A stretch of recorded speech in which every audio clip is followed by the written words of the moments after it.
And we are live here at the offices of Scarce City. I am your host, Chris Tremount, Chief Executive Pleb at Scarce City. We are auctioning off a very legendary piece, Running Bitcoin. It features the iconic roller coaster guy, and it is created by the original creator of the roller coaster guy, that is Marcus Connor. And this is in commemoration of Hal Finney and his famous tweet, Running Bitcoin. And today is a very special day. It is Hal Finney's 65th birthday. Happy birthday, Hal. We're going to get into all of the details here with Marcus briefly. We also have a special message from Fran Finney that we'll be sharing with you. Before we do that, I'm going to give you a quick rundown of how Lightning auctions work. The auction has begun. We are accepting bids. It'll be running for 24 hours. If you want to place a bid, come down here, enter how much you want to bid in sats. We do the USD calculation for you, and we tell you how much collateral you'll have to put up to place this bid. Also input an email address with that bid. If it's your first time placing a bid with this email address, you will input a display name. That's what shows up in the bid table here. You can see here that we already have some bid action heating up. Now, very special new feature for you today.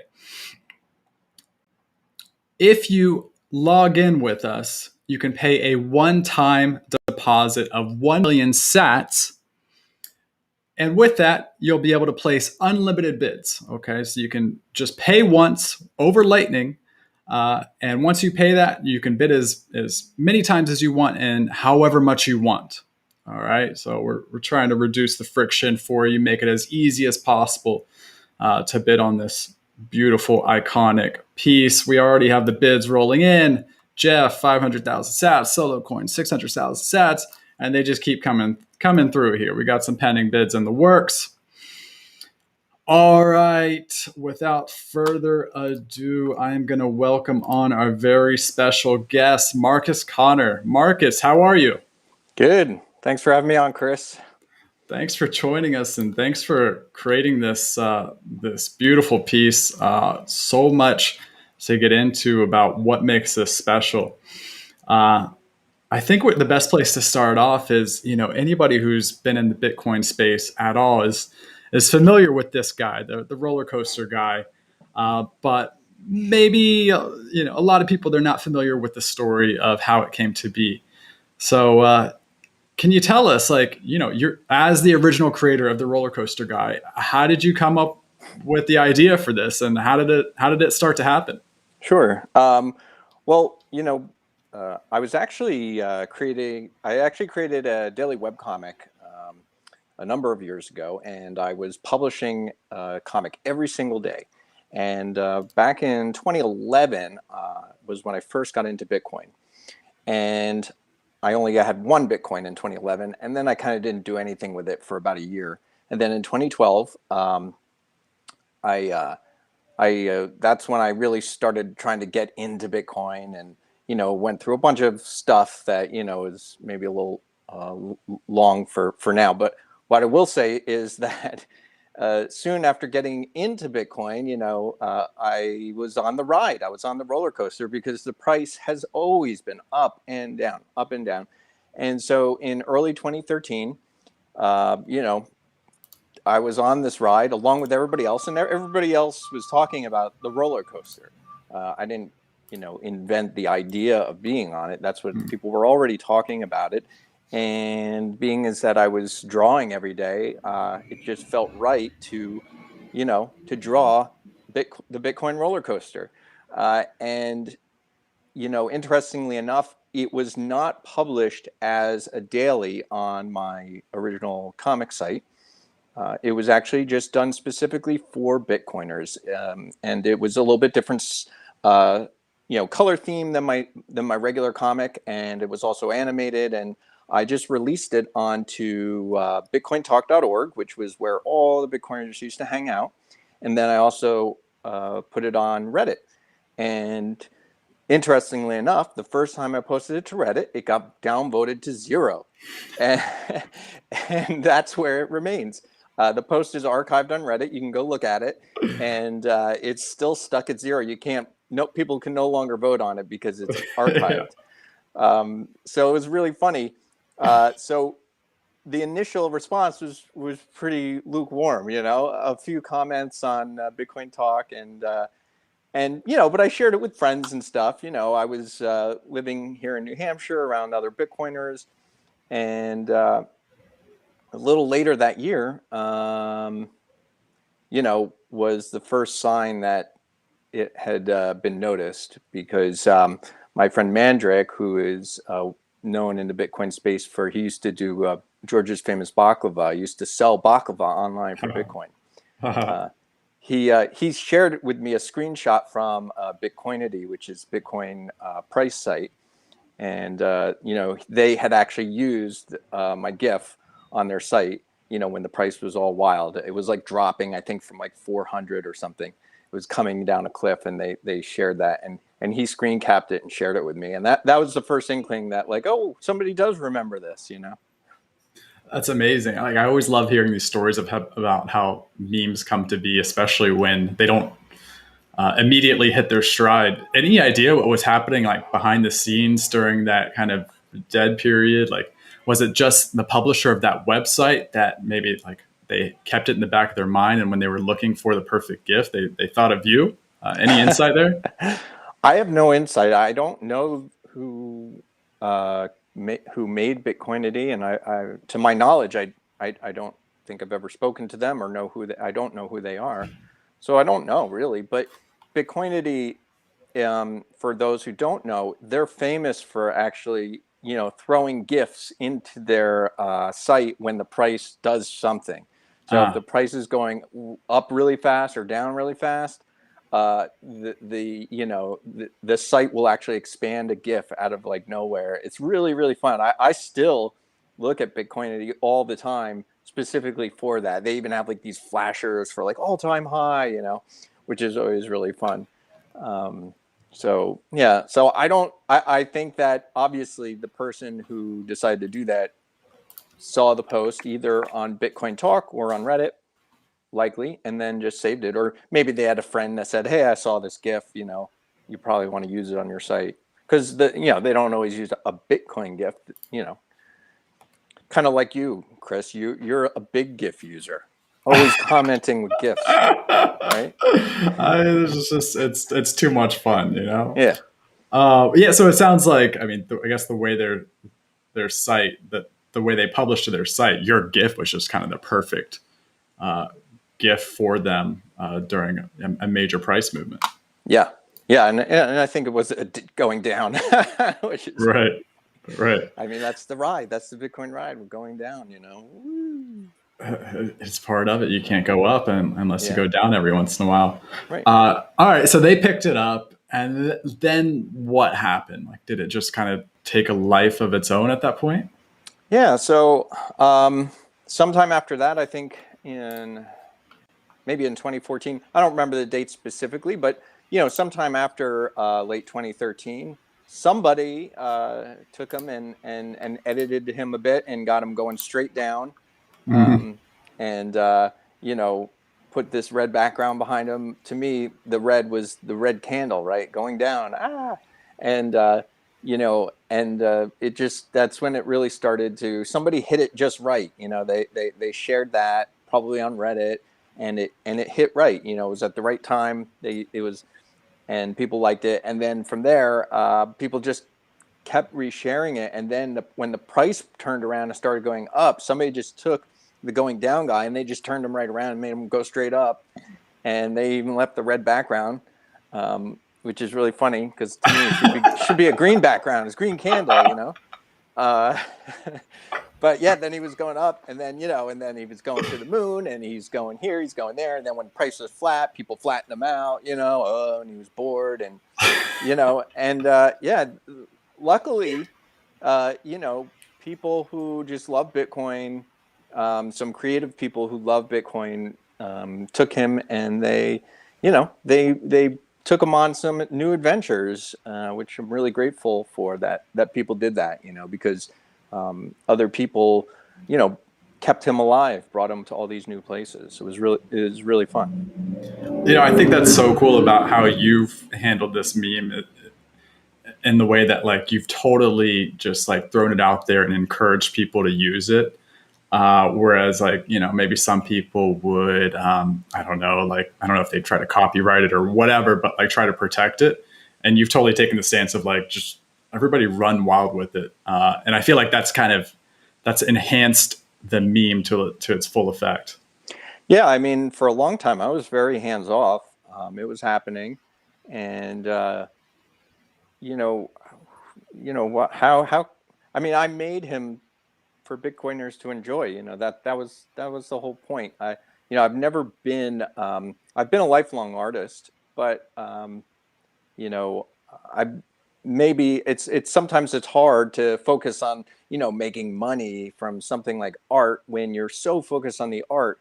That's really where the focus is. It's on making the art and enjoying it and wanting other people to enjoy it. That's really the fun of it. Even when I was creating my daily web comic, it was the best part was seeing other people sharing it and enjoying it. It's really rewarding in that way. So yeah, it's been great that so many people did just enjoy sharing him and taking him on all these different rides. It's just great. I mean, who am I to come here and say stop having fun? That's silly. Like I love it. I think it's great. And now I'm creating new art with him, but I'm doing my best to be a good custodian of Bitcoin Roller Coaster Guy. I know that a lot of people do love him, so I don't want to take away from that in any way. I want to do right for Bitcoin and Bitcoiners. That's awesome, man. But PSA to anyone using the roller coaster guy, if the price is going up, make sure to use a green candle. Let's get rid of the red candle. All right, Marcus. So let's back up a little bit. So you said you got into Bitcoin in around 2011. Like, what got you interested? Yeah, I mean, back then, I had been learning a lot about liberty, about the ideas of freedom. I'd always understood that I wanted to be free, and but then I really started to learn more and more about just the ideas of people being free to live the life that they choose. So long as they're not harming anybody else. And I was listening to different podcasts and reading different things online, and that's where I learned about Bitcoin. I was already interested in gold and silver, anything that wasn't the U.S. dollar, because I learned about the history of the U.S. currency and how the fiat system works and how it used to be based on gold and silver, and then it was taken off of that, and then inflation, of course. I learned all about that, and so I was going to festivals with freedom people, and people were trying.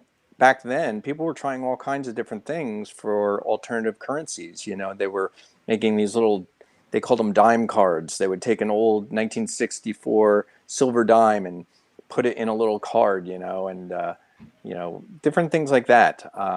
There was even the Liberty Dollar was something that popped up and was based on silver, and so yeah, that's so learning about freedom and then learning about money. It's all about, to me, like honesty, right? So you want an honest money, Mm. and fiat U.S. dollars is not honest. And then when Bitcoin came around, I thought, wow, that's interesting.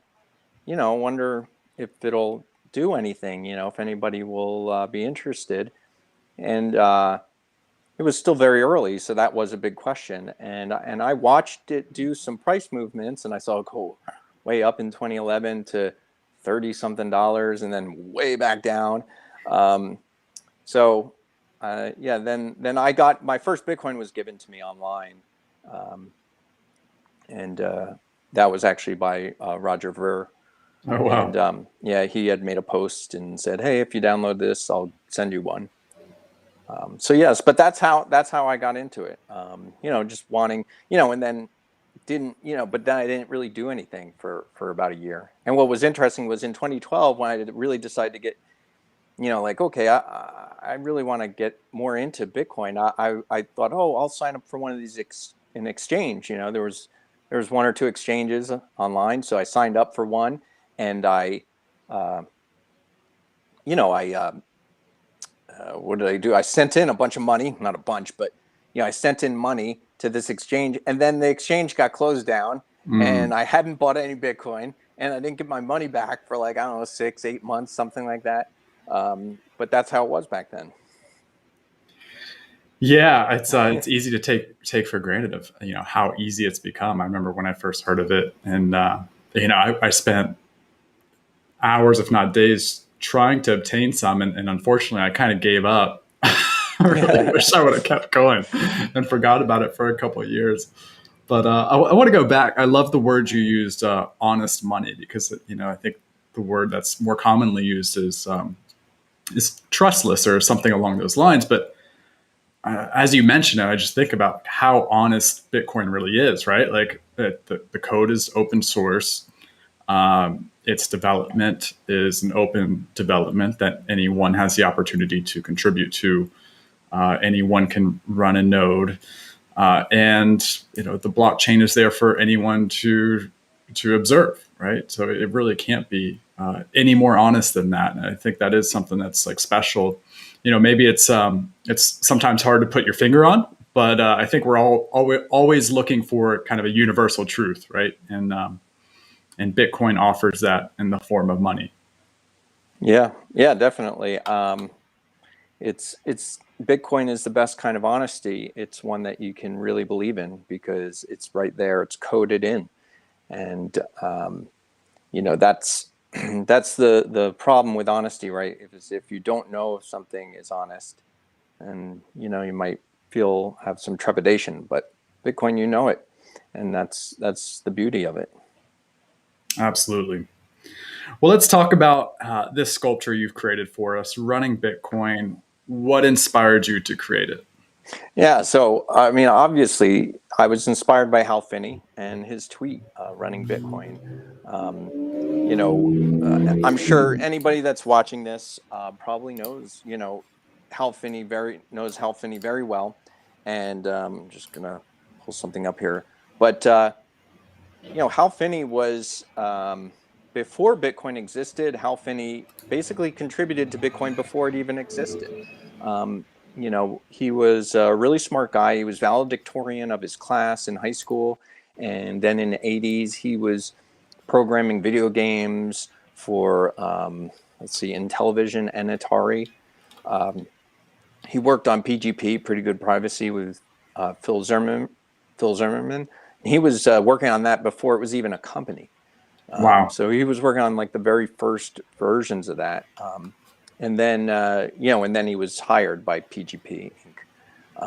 And worked there. So, but then Hal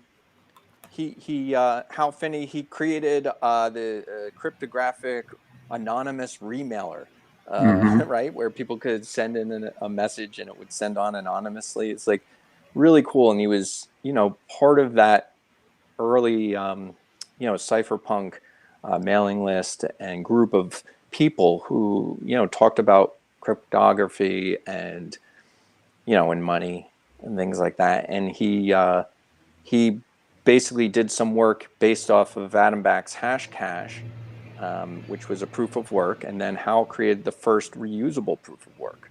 I saw That that. Yeah, that was a token that could be passed on and verified, very much in the way that Bitcoin works. So really, it was he was paving the way for Bitcoin, along with these other people. So when Bitcoin came along, of course, he was really interested in it. He was talking with all these people, and when Satoshi released it, he downloaded it right away, and he started submitting bug reports to Satoshi directly to him, and Satoshi was fixing them. And, right away, Hal tweeted, right at the beginning, the first day or couple days, whenever it was, he tweeted running Bitcoin, which, was awesome. It's awesome that he did that, because that tweet, still exists today. You can go and look at it. You can like it. You can retweet it. So it's so great that is there for us to enjoy and see.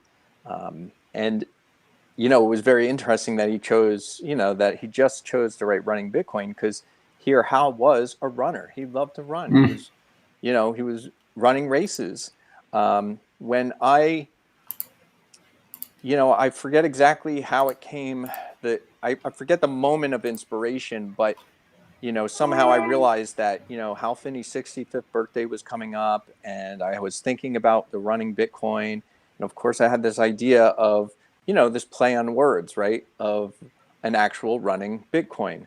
And then I realized that Hal, that was before I knew as much as I know about Hal now. And I realized, like, oh, wow, Hal was really into running, it was a passion for him, along with other things. That was not his only passion. The man was very eclectic. He had a lot of passions, but yeah, it just seemed to make sense, that, to do it, and really, obviously he is the Bitcoin roller coaster character guy, right? So before the roller coaster, in the very beginning, there was no price for Bitcoin. It was just Bitcoin is Bitcoin, right?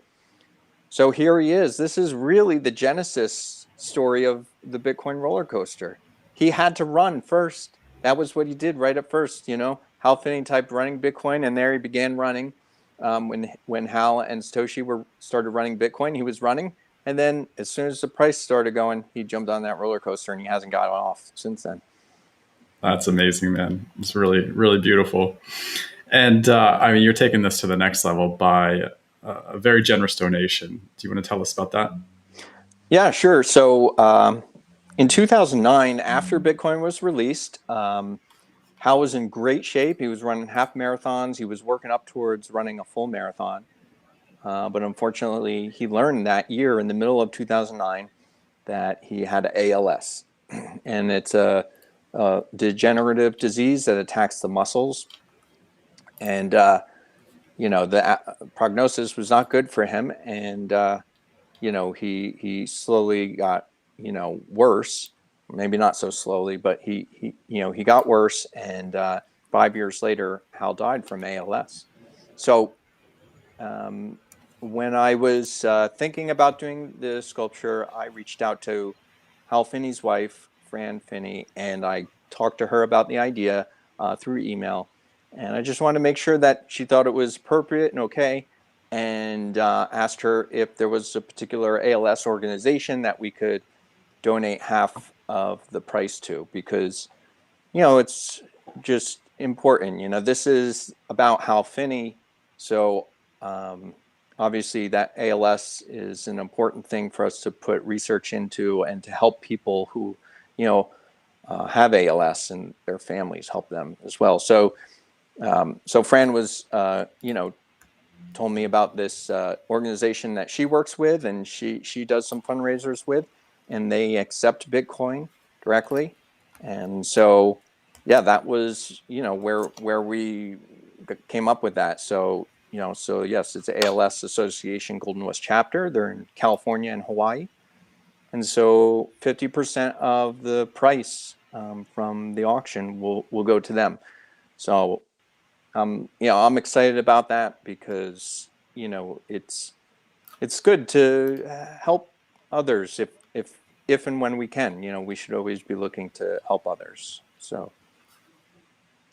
Awesome, man. That's very cool for this to go to such a great cause here that's so aligned with Hal and Fran's mission. And I think this is a good time to cut to. Let me get my tabs right here. Okay. We have actually, why don't you set it up for me? We have a video. Sure. So we invited Fran to be on the live stream if she wanted, and she said she had some other plans, but she offered to record a video for us that we could play during the live stream. So that's what we have. We have a video that Fran just recorded that we could play on the live stream because she couldn't make it. She had other plans. She couldn't make it to the live stream. All right, here we go.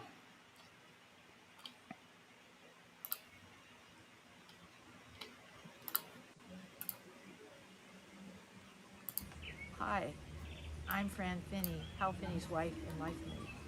I want to thank Marcus for his generous offer to donate 50% of the proceeds of this auction to the Golden West chapter of the ALS Association. May 4th is Hal's birthday. Holding an auction that has so much potential to benefit ALS research and patient care is truly awesome, and having it on Hal's birthday makes it especially meaningful to me. I also want to thank Chris from Scarce.City for arranging for this live stream. And I want to thank the many, many people who continue to remember Hal and honor him for his contributions to personal privacy, cryptography, and cryptocurrency. Hal and I first met in 1974 as undergraduates at Caltech. We were married in 1979, and we did a lot of things together. One of those was running. Until Hal was diagnosed with ALS, he was pretty much running every day. Even after he was diagnosed, he tried to keep running for as long as he could. Of course, Hal is now widely known for his 2009 tweet, "Running Bitcoin." That gives double meaning to Marcus's sculpture. Living with ALS can be horrifically expensive. As the disease progresses, insurance does not cover most of the costs involved. Patients often have their lives shortened because they can't afford the many things needed to keep them alive. Hal had a very fast and aggressive form of ALS. Although Bitcoin was not worth much back then, we are thankful we were able to use Hal's Bitcoin to keep him alive as his disease progressed. As the end of his life approached, Hal encouraged me to continue to work towards finding a cure for ALS. Throughout his disease progression, Hal and I participated in fundraisers with the Golden West chapter of the ALS Association. The Golden West chapter has been very open to cryptocurrency. They are currently the only chapter of the ALS Association that accepts donations in the form of Bitcoin. Hal always saw Bitcoin as an alternative currency, not just an investment. He would be really pleased and excited about this auction. Thank you again, Marcus and Chris, and the many of you who continue to honor Hal. All right. Thank you so much, Fran, for sending that in. And we wish you all the best in celebrating Hal's 65th birthday. Anything to say on that, Marcus? Thank you, Fran. She has been really wonderful. She's a very good person. And I'm really thankful that, that she was open to the idea and, there to, give me some stories and pictures and offer her help in that way. So it's been really great to have her support through this project. So I'm really happy about that. Awesome. So, Marcus, let's get into the details of this work. How did you create it? What are some of you have one kind of Easter egg here that I'd love to hear you talk about, and anything else that you think's relevant. Sure. So, I have been an artist all my life, but the last few years I've been doing a lot of carving. And so I thought, I want to do some carving for this. And so the body of him, the main body is, first I cut that out of basswood, just cut an oval. And then I carved him, went to town carving with my hand tools with knives and gouges, trying to get him just right, with his mouth and the Bitcoin symbol and all that. And then once I had his body carved, I oiled it. And then after the oil dried, I used oil paints to do the color. I I watered them down, not with water, but with oil, because they were oil paints. Just so you can still see, like, in that photo, you can see the grain of the wood on his back, right? So, I wanted to still be able to see that this is wood, this is carved from wood. And when you're in person, these photos, unfortunately, don't really do it justice. When you're in person, it's really neat to see all the little cuts and carves, all the little bumps and such that are there. It's pretty fun. So that was the body.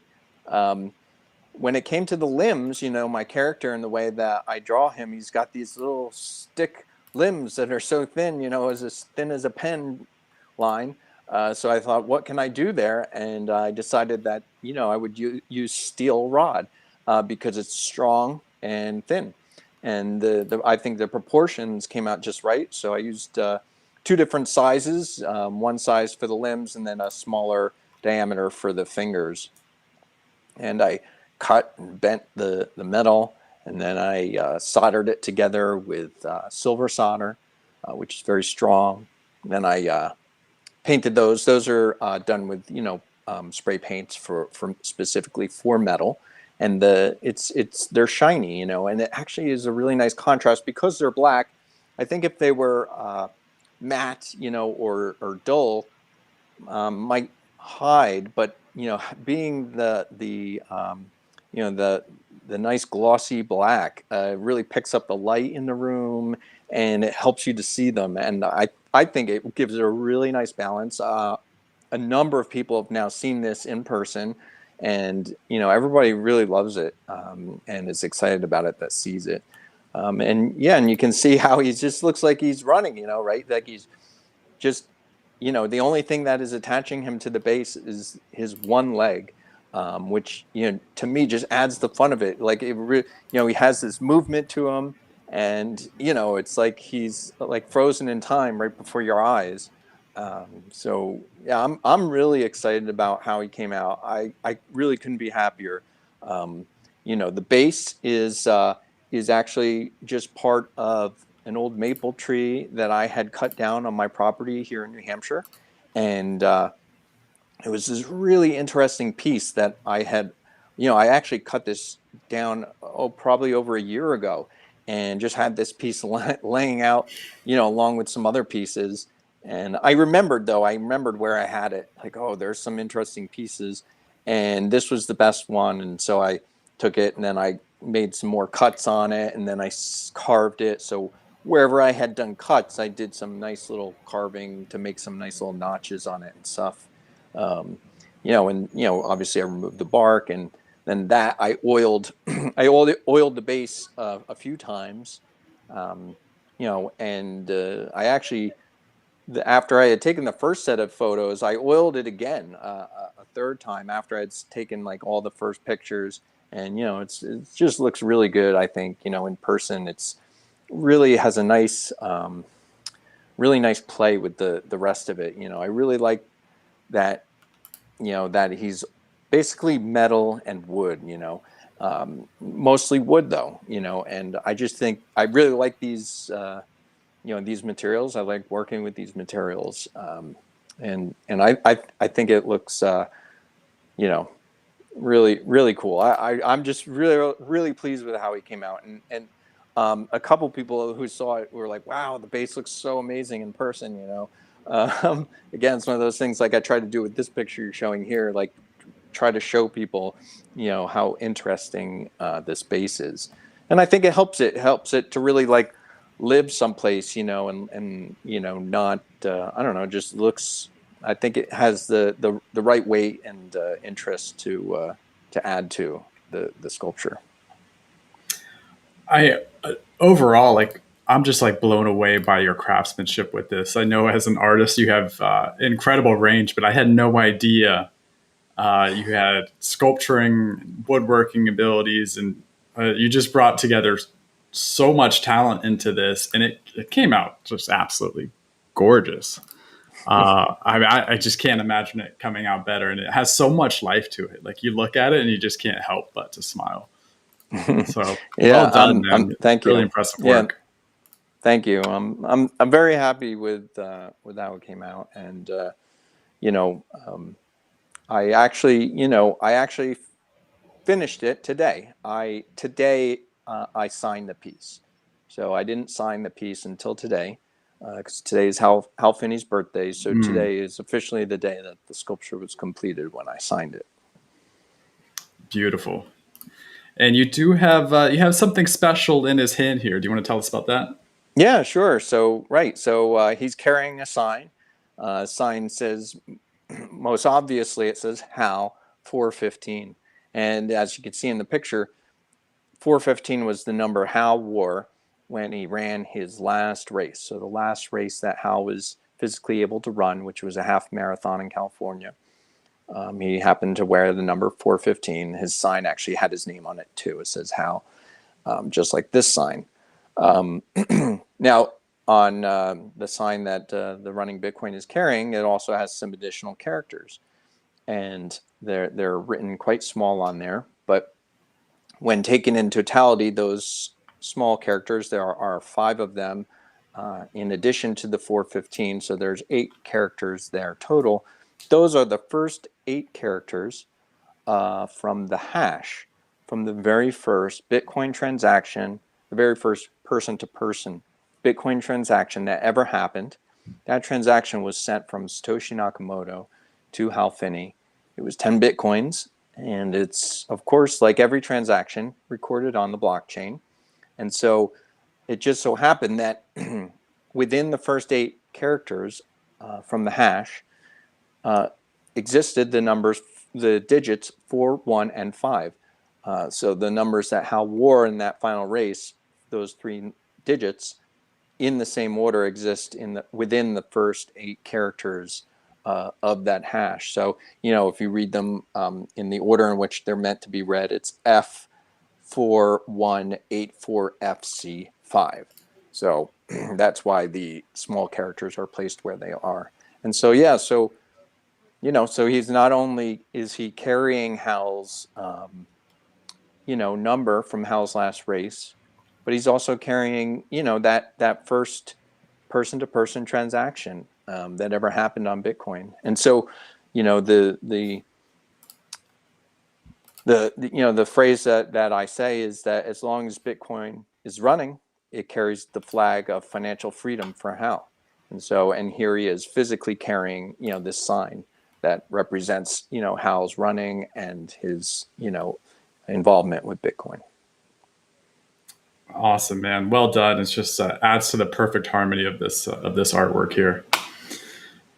Thanks. All right, Marcus. Well, checking in on the auction, Crypto Graffiti has the current top bid of 5.5 million sats. That's amazing. That's having Crypto Graffiti bidding on your artwork. That's the ultimate stamp of approval.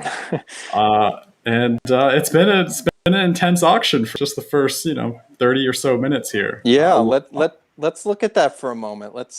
I would like to see who is bidding here. So Jeff, I think we know who Jeff is. Jeff is an avid Scarce City collector. I think I recognize just about everybody that's bidding here in terms of these are people that have been bidding on other auctions on Scarce City. So this is amazing. So Jeff, Solo Coin. I like to make the reference to Han Solo. Yeah. Is it m.btc? Yep. And then I'm just trying to read this off the live stream. Is that KD3? Yep. That had 2.5.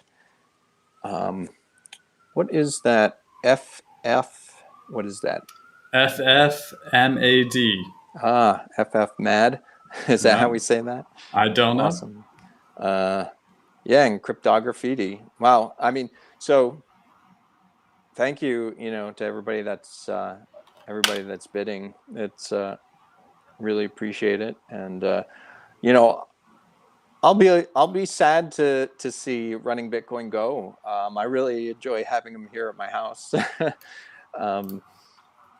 So I think he looks awesome anywhere. I posted some pictures of him in some different places. Actually, in a house that was not even my house. I took some really good pictures. I thought they were good anyway. I think he looks great. He's like the perfect size. You can put him on a shelf or, display him almost anywhere, and he's big enough to be really great to look at, but, small enough that you're not going to struggle to find a good place for him. Yeah, I'm putting you on blast here. I hope you don't mind, but I just want to show him in the background there because it really is the perfect dimension. So when I first saw the photo, I thought it was smaller, but I love seeing how it kind of just has presence in a room. Yeah, I mean, here's my hand behind him. You can kind of get a sense of, the size there. Yeah, he's got. I feel good about it. I'm really happy with him. Proud to have made him, and hoping that I'm excited to be able to share the whoever wins to share that with ALS Golden West. Awesome, Marcus. Well, thank you so much. Before we let you go, where can people find you and what you're working on? Yeah, so I do have a site. It's bitcoincoaster.com. And you can go there and you can see some more pictures and read the story about running Bitcoin. Yep, there we go. I did a little animated version of them up there. So whenever I, have a new little fun GIF or something to share, I'm posting it there. Then, you can follow me on Twitter is a great place. So you can, if you go to my website, you can find me on Twitter from there, or I think you can even find me on Twitter from the auction page itself too. I think you have my name linked. Oh yes, let's. I'm just remembering right now about the certificate of authenticity. I actually have it here. Let me grab it real quick so I can show it on the live stream here. Perfect.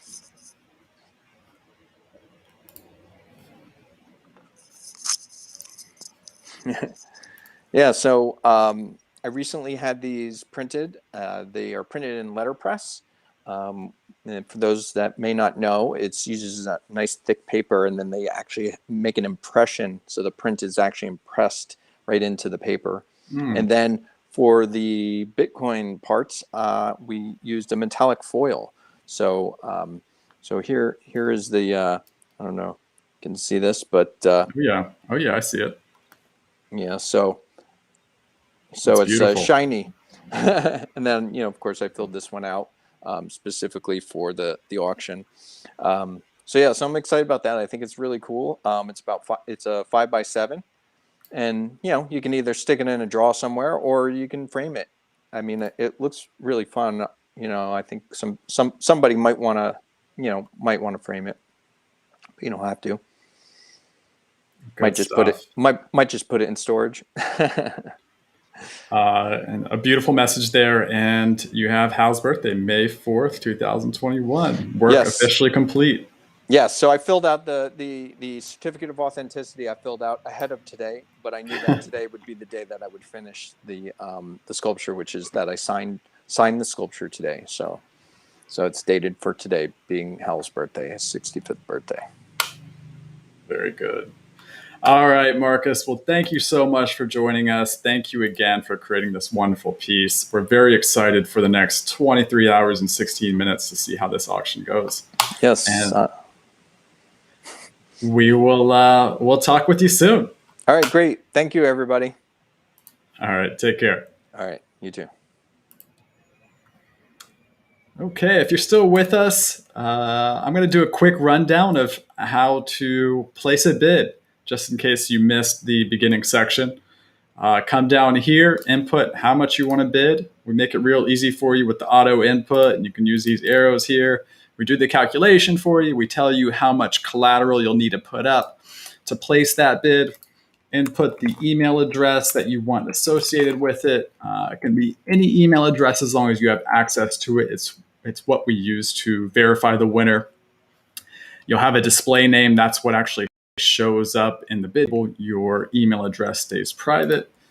And once you have this filled in, you can place a bid, and we'll tell you some important information here. And once you press confirm, you'll be directed to BTC Pay Server, where you can pay your refundable deposit on Lightning or on chain. But keep in mind, if you're paying on chain, fees will hurt. We do require confirmation for those on-chain deposits within the standard auction time. And we disable on-chain bids within the final 15 minutes of the auction. So Lightning bids are highly encouraged. And as I said, once the auction is over and paid for, all deposits are refunded to the bidders. If for some reason the top bidder does not pay their full amount, then they lose their collateral. That will get donated to today's wonderful cause, the ALS Association Golden West chapter. And the second place bidder will have their opportunity to pay their high bid. Some other things to keep in mind here, our new feature of being able to log in and place a one-time bid deposit of 1 million sats, or about 540 USD. Once you pay that, you can place unlimited bids in the auction. Okay, you won't need to pay an invoice with each bid. You'll be logged in and you can place unlimited bids for as high as you want to bid. Other things to keep in mind is the final 15 minutes. We call this the hot zone. Any bids placed within the final 15 minutes, they reset the countdown to 15 minutes. The auction cannot end with a pending bid. So if somebody clicks submit bid with 1 second left, they have a couple minutes to actually pay that invoice. And as I mentioned, on-chain bid deposits are disabled within that time period. All right, that's all we got. Thanks for tuning in. One more thing. If you haven't already, join the Scarce City Banter Telegram channel. This is where we're giving you all auction updates, giving you all the commentary, all the banter, all the trash talking, all the gifts, all the stickers. It's all there. And we're even dropping some Lightning Sat giveaways. If you're paying attention, you can grab some sats. All right. Thanks so much for tuning in. We'll catch you soon.